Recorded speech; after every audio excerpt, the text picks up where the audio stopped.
देश सिसोदिया जी भी पार्टी में शामिल हो रहे हैं, उनका भी बहुत बहुत स्वागत। देश सिसोदिया जी, देश गौरव सिसोदिया जी का भी बहुत बहुत स्वागत और अभिनंदन।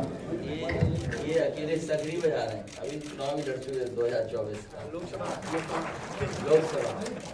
अब परिणाम मत पूछना।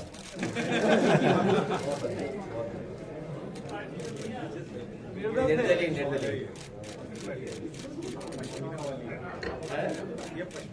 कैसी निर्दलीय लड़े थे, अब वोट मत पूछना।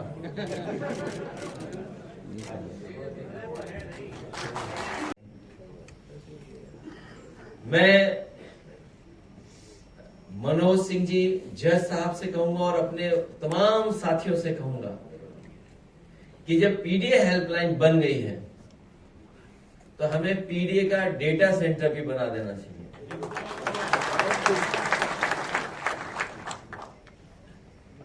पीडीए का डेटा सेंटर, उस डेटे की थोड़ी झलकियां हम लोगों ने दिखाई थी ग्राफ के माध्यम से। सरकार को बुखार आने लगा था। केवल कुछ जिलों का डेटा इकट्ठा कर करके, वो भी ऑथेंटिक, और सरकार की वेबसाइट से लेकर के, जब हम लोगों ने ग्राफ से और ग्राफ बना करके पेश करना शुरू किया, तो सरकार जो लगातार बोलती है और सामने आकर के जवाब देती है, सरकार जवाब देने नहीं आई। सरकार ने अपने रिटायर्ड होने जा रहे, रिटायर्ड हो चुके कि नहीं हो गए, होने वाले हैं, उनको आगे कर करके कुछ सवाल खड़े किए। मैंने उस समय भी कहा और आज फिर कहता हूं कि अगर हमारे पीडीए डेटा में कोई कमी है, अगर हमें वो डेटा उपलब्ध नहीं हो पा रहा है, तो उस डेटा में आप हमारा सहयोग करें, हमारी मदद करें। बहुत से जिले हैं जहां पर हम लोगों ने डेटा इकट्ठा कर लिया है और वो डेटा शॉकिंग है। शॉकिंग इसलिए है क्योंकि जो न्याय देने वाले लोग हैं वो आपको न्याय देना नहीं चाहते। सरकार की नीयत नहीं है आपको न्याय मिले, सरकार की नीयत पे वो काम करते हैं। कई बार जब उनसे कहा जाता है कि आखिरकार ये फैसला क्यों ले रहे हैं आप, तो कहते हैं हम पर दबाव बहुत है। दबाव किस चीज का है ये कभी कभी समझ में नहीं आता है, लेकिन इस सरकार में दबाव हमें कई मौकों पर देखने को मिला है। एक पानी की टंकी भ्रष्टाचार का बहार नहीं सह पाई,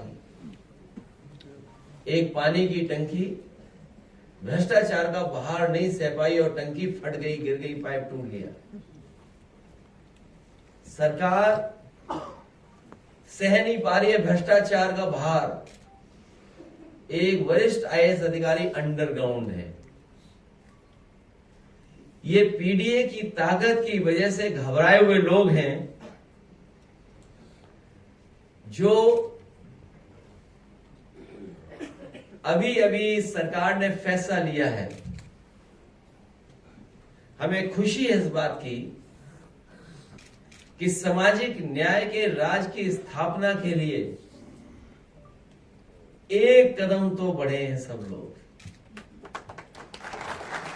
सामाजिक न्याय के राज की स्थापना हो, उसके लिए जाति गणना का फैसला 90% पीडीए की एकजुटता की 100% जीत है। हम सबके सम्मिलित दबाव से भाजपा सरकार मजबूरन ये निर्णय लेने को बाध्य हुई है। सामाजिक न्याय की लड़ाई में ये पीडीए की जीत का एक अति महत्वपूर्ण चरण है। ये शुरुआत है। जहां से सामाजिक न्याय के राज की स्थापना और पीढ़ी की लड़ाई के लिए अति महत्वपूर्ण ये चरण शुरू हुआ है। भाजपा सरकार को ये चेतावनी है कि अपनी चुनावी धांधली हम लोगों ने आपने समय समय पर इनकी चुनावी धांधली देखी है, चाहे वो मुजफ्फरनगर रहा हो, रामपुर रहा हो, करहल रहा हो, फैजाबाद की सीट रही हो, अयोध्या की सीट मिल्कीपुर रही हो, समय समय पर और सीसीटीवी में कैद होते हुए भी इनकी चुनावी धांधली हमने आपने और जनता ने देखी है। इसलिए भाजपा सरकार को यह चेतावनी है कि अपनी चुनावी धांधली को जाति जनगणना से दूर रखें, क्योंकि ये कोई भी धांधली गिनती में कर सकते हैं। एक ईमानदार जनगणना ही हर जाति को अपनी अपनी जनसंख्या के अनुपात में अपना वो अधिकार और हक दिलवाएगी जिस पर अब तक वर्चस्ववादी फन मारकर बैठे थे। ये अधिकारों के सकारात्मक लोकतांत्रिक आंदोलन का पहला चरण है और भाजपा की नकारात्मक राजनीति का अंतिम, भाजपा की प्रभुत्ववादी सोच का अंत होकर ही रहेगा। संविधान के आगे मन विधान लंबे समय तक चल भी नहीं सकता है। संविधान के आगे मन विधान बहुत लंबे समय तक नहीं चल सकता है। इसलिए मैं इस बात को मानता हूं कि ये इंडिया की जीत हुई है। तमाम हमारे पुराने समाजवादी नेता और बड़ी संख्या में सामाजिक न्याय के आंदोलन को आगे बढ़ाने वाले लोग, उनकी वजह से ये परिणाम मिला है। एक लंबी लड़ाई के बाद आज सरकार तैयार हो गई है कि उन्हें जाति जनगणना करना पड़ रहा है। जातिवाद जनगणना का मुद्दा हमेशा बहुत जिम्मेदारी से समाजवादियों ने उठाया और आज हमें उम्मीद है कि इस जाति जनगणना के माध्यम से जो पीढ़ी का दबाव है, बहुत सच्चे डाटा, सच्ची जानकारी मिल जाएगी। और अभी तो इससे आगे और कदम बढ़ने हैं। प्राइवेट जगहों पर, संस्थाओं में नौकरी, रोजगार, इन तमाम सवालों पे और बहस छिड़ेगी। जो मकसद था इक्वलिटी एंड जस्टिस का, उस इक्वलिटी एंड जस्टिस में हम लोग और आगे बढ़ने का काम करेंगे। साथ ही साथ आज जो श्रमिक दिवस है, मैं उसके लिए देश दुनिया के सभी श्रमिकों को बधाई और भविष्य के लिए शुभकामनाएं देना चाहता हूं। आज के भारत में श्रमिकों की सुरक्षा का विषय सामाजिक, आर्थिक व मानसिक कई स्तरों पर चुनौतियों का सामना कर रहा है। आज श्रमिकों की परंपरागत परिभाषा बहुत व्यापक हो गई है।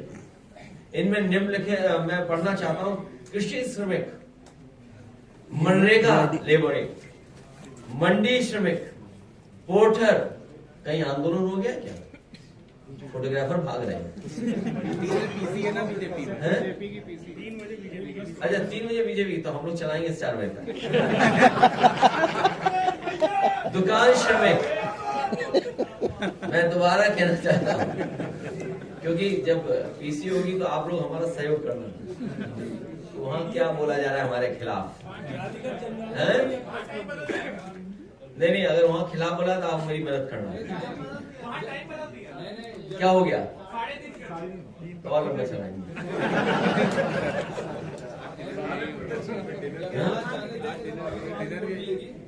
तो मैं से 99% मजदूर पीडीए से ही होंगे। अगर हम डेटा देखें पूरे देश का, तो इस डेटा में सबसे ज्यादा हमारे पीडीए परिवार के लोग ही निकलेंगे। इसलिए हर तरह के मजदूर की लड़ाई हमारे अपने पीडीए की लड़ाई है, क्योंकि वो पीड़ित दुखी हैं तो हम पीडीए के लोग भी उनके साथ खड़े दिखाई दे रहे हैं। मैं आदरणीय उदय प्रताप सिंह जी से कहूंगा, क्योंकि वो जाति जनगणना को लेकर के बहुत शुरू से, बहुत शुरुआती दौर से लगातार इस पे सहयोग और अपने समय समय पर समाजवादी पार्टी नेताजी हम लोगों को भी जानकारी और सुझाव देते रहे हैं। मैं उनसे भी कहूंगा, हमने वो समय भी देखा लोकसभा में जब सभी दल एक हो गए थे और हाउस एडजॉर्न हो गया था। नेताजी शरद यादव जी, आदरणीय लालू प्रसाद यादव जी और तमाम नेता मिलकर के उस समय की सरकार से मांग की थी कि जाति गणना हो। आश्वासन मिला था, लेकिन जाति गणना के डेटा आंकड़े कभी नहीं आ पाए। इसलिए लंबी लड़ाई में कम से कम हम लोग यहां तक पहुंचे हैं। ये पीडीए का ही दबाव है, जिसकी वजह से भारतीय जनता पार्टी वो पार्टी जो हमें समय समय पर इस सवाल पर जातिवादी बोलती थी कि हम जातिवादी लोग हैं। आप में से जितने लोग हैं, आप सब जानते होंगे, इनके एक से एक बड़े नेता, कई लोग तो कई 100 वर्षों से विरोध कर रहे थे। वो लोग भी न जाने क्या कहते थे जब ये सवाल खड़ा होता था। आज वो सब मिलकर करके पीडीए के दबाव की वजह से ये जो फैसला लिया है, इस जाति जनगणना के आंदोलन में देश के जितने नेता रहे, समय पर लड़ते रहे, जितने लोग साथ आए, मैं उन सबका बहुत बहुत धन्यवाद और आभार इस मौके पर देता हूं। मैं आदरणीय उदय प्रताप सिंह से कहूंगा, जरूर 2 मिनट का है, फिर पत्रकार साथी जितने सवाल पूछा बहुत धन्यवाद, और उनके साथ जितने साथी आए हैं हम उन सबका स्वागत करते हैं, बधाई देते हैं। इनके आने से हमारी पार्टी, इन सभी साथियों के आने से हमारे दल, हमारी पार्टी को समय समय पर बहुत से लोगों को जोड़ने में, बहुत से लोगों की बातों को समझने में हमें बहुत ही सहयोग मिलेगा। इसलिए अपने साथी बदरुद्दीन खान साहब का बहुत बहुत स्वागत और बधाई देता हूं मैं, और मैं भरोसा दिलाता हूं जब भी समाजवादियों को मौका मिलेगा आपको बहुत सम्मान देने का काम हम लोग करेंगे। दूसरे साथी हमारे पूर्व मंत्री जो बिजनौर से रहे, मूलचंद चौहान जी, आज पुनः हमारे साथ जुड़े हैं। जो लोग शुरुआती दौर की राजनीति में रहे होंगे वो जानते होंगे कि सबसे पहले आंदोलन और प्रदर्शन करने नेताजी ने मुझे कहीं भेजा था तो बिजनौर जिले में भेजा था, और जब बिजनौर भेजा था तो यही हमारी पार्टी के जिलाध्यक्ष थे उस समय।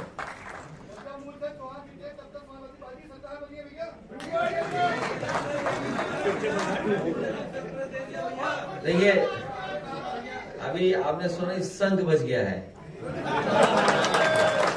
इसलिए मैं अपने पुराने साथी और नेताजी से जुड़े और समाजवादी आंदोलन में हमेशा साथ रहे। वो राजनीतिक परिस्थितियों में थोड़ी दूरी हो गई। राजनीतिक परिस्थितियों में कई बार जो संतोष तिवारी जी बता रहे थे बात, इसी तरह का घटनाक्रम हो जाता है जिससे दूरी बन जाती है। लेकिन आज हमारे साथ आए हैं, न केवल वो आए हैं, उनके साथ बड़ी संख्या में साथी हैं, और जो यहाँ पर मौजूद है, यहाँ के साथ साथ बिजनौर से देख रहे होंगे। मैं सभी साथियों का बहुत बहुत स्वागत और धन्यवाद देता हूँ। साथ ही साथ जो समाजवादी साथी हैं हमारे, वो भी साथ रह करके इस पार्टी को मजबूत बनाएंगे। सामने जो लड़ाई है उस लड़ाई में हमारा सभी लोग मिलकर के सहयोग करेंगे। हमारे साथी वो साथी हैं जिनकी वजह से भारतीय जनता पार्टी, पूरी भारतीय जनता पार्टी अपने एयर कंडीशन से निकल करके सड़कों पे आ गई थी। अभी जब लालचंद जी गौतम जी से मेरी मुलाकात हुई है तो मैंने उन्हें समझाया है कि कभी भी भविष्य में इस तरह का कोई भी पोस्टर या कुछ, और उसके लिए अभी अध्यक्ष जी संदेश के लिए कहेंगे तो हमारे अरविंद समाजवादी पार्टी के पूर्व सांसद राज्यसभा के रहे, वो संदेश भी देंगे कार्यकर्ताओं को। इसलिए मैंने कहा है कि भविष्य में इस तरह की कोई काम न करें जिससे किसी को भी ठेस पहुंचे। हमने तो अपने कार्यकर्ताओं को समझा दिया। क्या भारतीय जनता पार्टी अपने बड़े से बड़े नेताओं को या और जो उनके नेता कार्यकर्ता उनको समझाओगे कि बाबा साहब भीमराव अम्बेडकर जी का या किसी भी महापुरुष का इस तरह का व्यवहार नहीं करेंगे। उनके भी तस्वीरें थी जिसपे हम लोगों ने कभी मुद्दा नहीं बनाया। आइए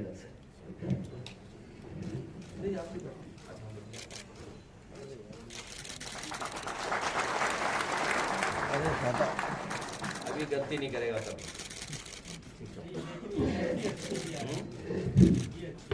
क्या चीज अब मैं पूर्व सांसद श्री अरविंद जी से निवेदन कर रहा हूं, आवे और कार्यकर्ताओं को संदेश दें।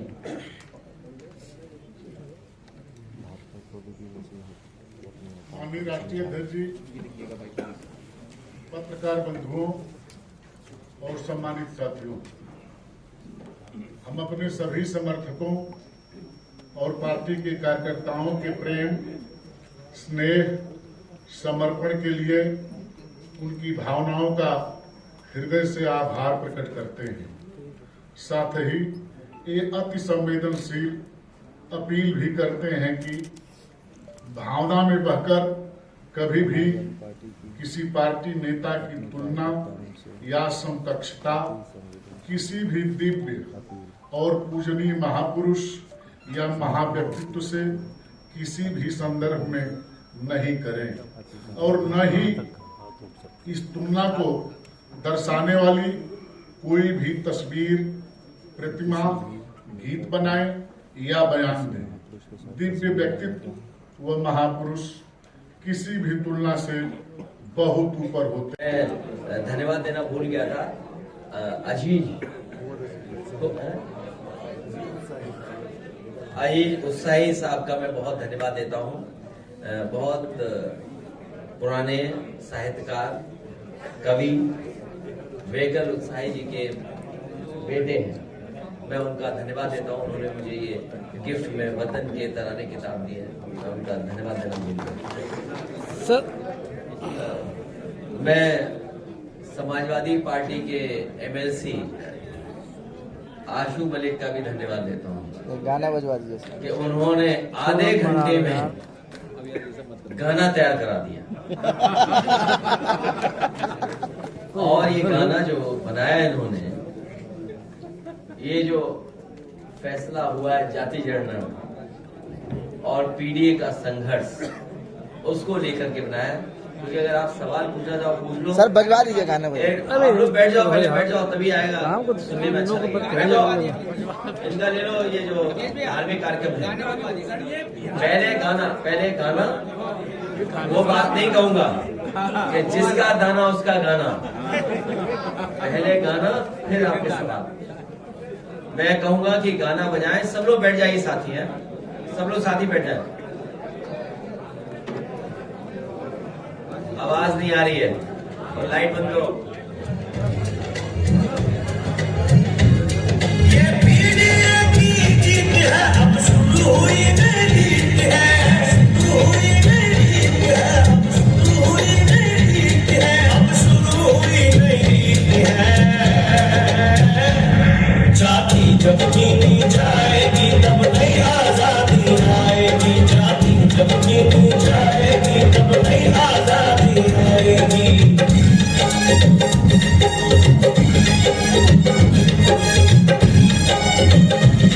जो नेताजी ने लड़ी लड़ाई, उसने अब है मंजिल पाई, उसने अब है मंजिल पाई।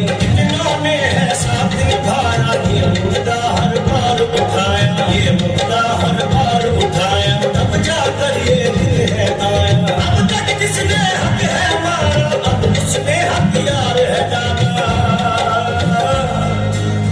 पीडीए की जीत है, शुरू हुई अब नई रीत है। जाति गिन जाएगी तब नई आजादी आएगी।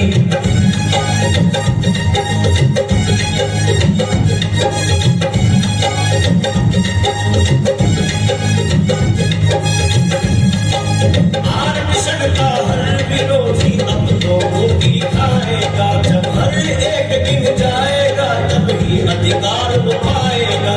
कर दो अब ऐलान जारी, रुकनी उसकी भागीदारी। ये पीडीए की जीत है, शुरू हुई अब नई रीत है। जाति गिन जाएगी तब नई आजादी आएगी।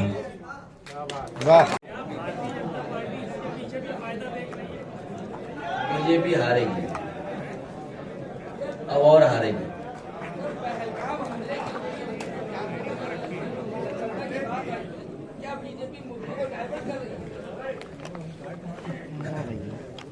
मेरे भाई देखिए, तुमको अब अपने बैठा लेंगे नहीं यहाँ पे अपने पास, देख लेना। पहलगांव आप ही गिराएंगे। हमारे देश के टूरिस्ट शहीद हुए हैं। ये मुद्दा रहेगा और है, कोई डाइवर्ट नहीं कर सकता। लोगों के दिल और दिमाग में चीजें हैं, वो डाइवर्ट नहीं हो सकता। हमारी इंटरनल सिक्योरिटी, बॉर्डर सिक्योरिटी और किसी देश के लिए सबसे महत्वपूर्ण सवाल है। और इसके लिए सरकार ने जो सुझाव लिए थे और सरकार ने जो भरोसा दिलाया कि ठोस कदम उठाएंगे, तो वो दूसरा विषय है, क्योंकि उसकी तैयारी हमारी सरकार और फोर्स और जो भी संबंधित लोग हैं वो कर रहे होंगे उसकी तैयारी। क्योंकि पहलगांव में जो हुआ है, जो सीधे साधे निर्दोष लोग जो एक देखने गए चीजें, सोचिए ऐसे गोली चल जाए, जान चली जाए, ये किसी के दिल और दिमाग से हटने वाली विषय नहीं है। ये लड़ाई बड़ी थी और वो लड़ाई हमेशा रहेगी। हमें उसके लिए हमेशा तैयार रहना पड़ेगा, क्योंकि सवाल पाकिस्तान के साथ साथ चीन का भी है। और आप तो बहुत पढ़े लिखे बुद्धिजीवी लोग हैं, आप तो हर चीज को जानते होंगे, किसका कितना इंटरेस्ट है, कहाँ इकोनॉमिक जोन या इकोनॉमिक कॉरिडोर्स बन रहे हैं। वो बड़े इशू हैं, बड़े देश इन्वॉल्व है। तो हम उस विषय पे इतना ही बोल सकते हैं कि जो सरकार ने आश्वासन दिया है हर पॉलिटिकल पार्टी को, देश के नागरिकों को, उस पर सरकार ठोस कदम उठाएगी। और जिन लोगों ने भी इस तरह का आतंकवादी घटना की है, उनके खिलाफ सख्त से सख्त कार्रवाई होगी, उन्हें सबक सिखाया जाएगा। सरकार बोल रही है या भाजपा से जुड़े लोग बोल रहे हैं कि उन्होंने मुद्दा छीन लिया, और दूसरा आपने तो कहा कि इंडिया की जीत है, लेकिन कई विपक्षी पार्टियां बोल रही है कि हमारी जीत है।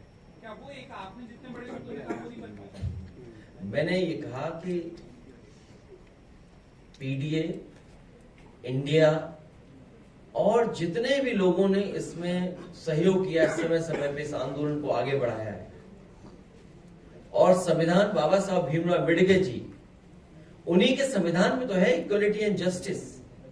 इक्वलिटी और जस्टिस के लिए ही तो मंडल कमीशन बना था। इक्वलिटी के लिए ही एंड जस्टिस मिले, आरक्षण मिले, पिछड़ी जातियों को मिले, अति पिछड़ी जातियों को मिले। ये बहुत लंबी लड़ाई है। इस लड़ाई में अब सब शामिल हो रहे हैं।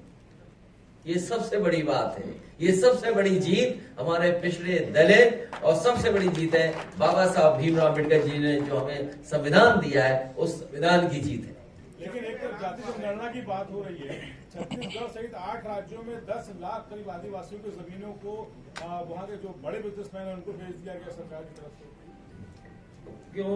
देखिए, बिना सरकार हटाए जमीन नहीं बचेगी।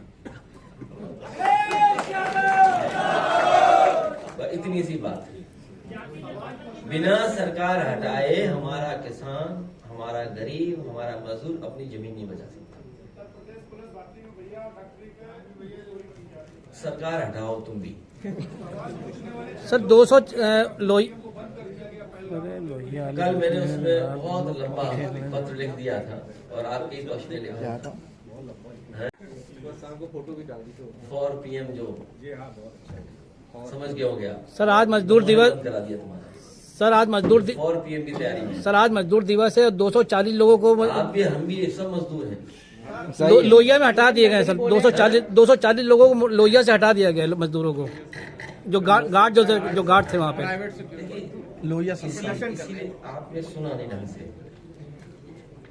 जो लेबर डे के दिन अगर ये फैसला सरकार ले रही है तो समझिए कितना ये मजदूरों के लिए दुश्मन ही है। जो सरकारी नौकरी नहीं दे पा रहे हैं, जो रोजगार के अवसर नहीं पैदा कर पा रहे हैं, वो इस आज के दिन फैसला है। इसका मतलब ये मजदूरों को ही चिढ़ा रहे हैं कि देखिए आज के दिन ही हम तुम्हारी नौकरी छीन रहे हैं। लेबर डे के दिन तो उन तमाम लोगों को याद भी किया जाता है, बधाई भी दी जाती है कि जिनके संघर्षों की वजह से कानून मिले अधिकार। जितनी तेजी से और कितने हैं मजदूर? 240 लोग सर। वो तो एक है, लेकिन किसी के लिए कोई सरकार काम ही नहीं कर रही है। कृषि श्रमिक हैं, मान लीजिए, उनके लिए क्या काम कर रही है? मनरेगा श्रमिक हैं, वो मांग कर रहे हैं। मंडी श्रमिक हैं, पोर्टर हैं, दुकान श्रमिक हैं, एमएसएमई में बड़े पैमाने पर लोग हैं, श्रमिक हैं। क्या उनके लिए कोई है व्यवस्था सरकार के पास? निर्माण उद्योग में कितनी बड़ी संख्या में लोग जुड़े हुए हैं और औद्योगिक श्रमिक हैं, सेवा के क्षेत्र में हैं। अभी मैंने कहा नए तरह की जो व्यवस्था है उसमें कितने लोग हैं? ड्राइवर्स को क्या सुरक्षा है? डिलीवरी बॉयज को क्या सुरक्षा है? और फिर एक आंकड़ा आया था, अगर आपको याद हो, कि सबसे ज्यादा लेबर फोर्स पलायन किस प्रदेश की कर रही है? सबसे ज्यादा लेबर फोर्स किस प्रदेश की पलायन कर रही है? आपको दुख होगा, सबसे ज्यादा उत्तर प्रदेश के ही लोग दूसरे प्रदेश में जा रहे हैं। और तब जब ये सरकार दावा करती है कि इतना इन्वेस्टमेंट आ गया है, इतने रोजगार दे दिए हैं उन्होंने, तो अगर उनकी बात हम मान लें तो सबसे ज्यादा हमारा वर्कफोर्स खासकर लेबर दूसरे प्रदेशों में क्यों जा रहा है? सबसे ज्यादा पलायन क्यों है? और ये पलायन का आंकड़ा हमारा नहीं है, ये पलायन का आंकड़ा भी भारत सरकार का है। कभी कभी हम सोचते हैं जो बात हम लोग कहने लगते हैं मुख्यमंत्री जी भी वही बात रट लेते हैं। हम लोग एक्सप्रेसवे की बात करते हैं तो अब भाषण सुनोगे मुख्यमंत्री के तो एक्सप्रेसवे बोल रहे हैं आजकल। कोई देवरिया का आया होगा, देवरिया या गोरखपुर का, 4 लेन सड़क दी समाजवादियों ने और मुख्यमंत्री कह रहे हमने बनाई। गोरखपुर से देवरिया, देवरिया से सलीमपुर, और एक गोरखपुर सलीमपुर जो जा रही है आपकी वाराणसी, जो एनएचआई की है, बहुत पुरानी सड़क थी। सबसे ज्यादा सहयोग हमारी सरकार में, वो लैंड एक्विजिशन से लेकर के और चीजें, और एक नई सड़क बताने लगे कि एक एक्सप्रेसवे बना रहे हैं वो, जो शामली से शुरू होगा गोरखपुर, और गोरखपुर से जाकर के आसाम में सिलचर तक जाएगा। तो मैंने कहा कहां बन गया, किससे पूछा मैंने, तो वो बना रहे हैं सपनों में। कल ही तो बोला उन्होंने। नितिन गडकरी चैनल बंद कर दिए, यूट्यूब चैनल जो भी आ रहे हैं, और जो सरकार से सवाल कर रही है, आपकी नजर में अब कौन से चैनल बचे रह जाएंगे? मुझे लग रहा है कि अगर यहाँ पे 50 है चैनल तो मेरे हिसाब से 2 ही 3 चैनल बन जाएंगे। इसीलिए पीडीए में पी है सबसे आगे, पत्रकार।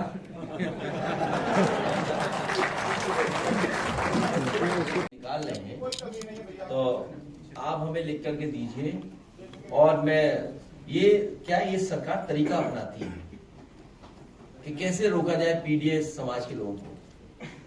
जब इन्होंने सूची जारी की तो बहुत सारे नाम ऐसे आ गए उसमें जो नाम नहीं आने चाहिए थे सूची में, आपको पता होगा। अरे रुझान में इस तरह का भेदभाव सरकार के स्तर पे हो रहा है। और जिसको इन्होंने निकाला है फिजिकल में, फिजिकल में निकाला है, डॉक्टरी होगी, डॉक्टरी जब वही होगी तो कोई सामान्य ऐसी कोई छोटी मोटी बात बता दी होगी कि इसके कारण ही नहीं हो सकता। क्या दिखाया मेडिकल में कि तुम्हारी कमी है? आंख का ऑपरेशन बताया, लेकिन लिख दिया, री-मेडिकल भी कराया, हमने सब कुछ कर दिया उनके हिसाब से। अब उसे जस्टिफाई नहीं करेंगे, बताइए कितनी उम्र है तुम्हारी? मेरी नहीं सिस्टर की है, 21 साल की है। तो कभी आप नहीं खराब हो सकते, तो आप क्यों निकालना है? हमें लिख के देना और कोर्ट की भी तैयारी करनी। हाँ बिल्कुल, और ये किसी डॉक्टर से हम कहेंगे, उनसे देख लेंगे नियम क्या है, कानून क्या कहता है।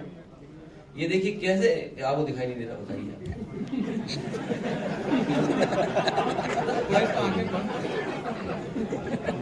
कैसी सरकार है ये बताओ। सर उधर उन लोगों को दिखाई नहीं दे रहा होगा।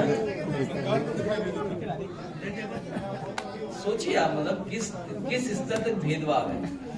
चलो भाई हो गया। ये जो पीडीए का दबाव है, इसी की वजह से इन्हें जाति गणना कराना पड़ रहा है। मुझे लिख के देना बेटा, आपने लिख के देना। ठीक है सर।